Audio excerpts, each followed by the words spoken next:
Sadya na! Samahan nyo nga kami ni Mama upang mag-date doon sa Naga. Palamig ng ulo, mag-alis-alis ng stress, kahit unti, mag-unwind kumbaga. At this moment nga guys, nakikita nyo naman ang ganda ng views, ang ganda ng road. It's very wide, very clear, very clean.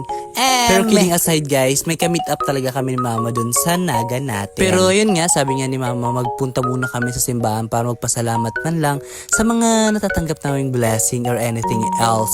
Sabi niya nga, naunahin muna ang God before anything else and the mother of the father of the... At this moment nga, si Mama nagpe-pray na yan siya.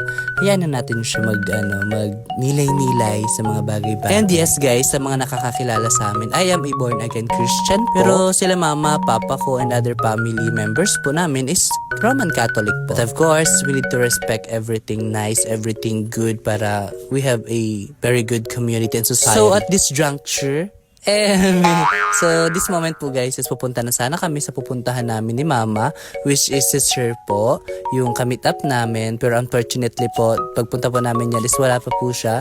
He is busy po for some reason po. So napag-decide na namin ni Mama na mag-pour the go muna kami sa plaza namin dito sa Naga namin. Opo. And ito pala yung park namin, and this is the Park Bugong. Ay charot, si Mama pala yan, sorry. So yan, si Mama nagutom daw, so kami nag-for the walk na naman kami dyan that moment. It's everything good, everything nice. Yan, nagpunta sana kami sa Jubilee, kaso nga lang po, pagpasok namin, ang mga people ay for the more. Yes, for the more yan. So pumunta na kami doon sa pupuntahan namin, and natapos agad namin yung mga gagawin. And si Sir po, ayan si Sir Asef, ang naglibre sa amin sa pagkain ng gantong dinner date na aesthetic, very beautiful, very nice. Napaka-sosyale ng atake ng pinuntahan talaga namin. Inan yan siya, restaurant sa baba ng hotel. It's Nagaland Hotel, I guess. Yun siya. And very good naman kasi tingnan mo si Mama, oh.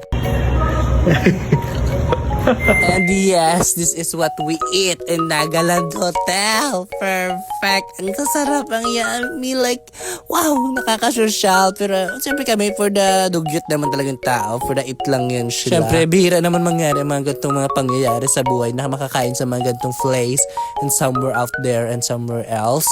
Yeah, naman talagang sinusulit talaga ng mag-ina ang mga gantong bagay. Nag-take out pa yan siya. So after that guys, umuwi na kami ni Mama and nag-walking na kami. Pilay nga yung tao.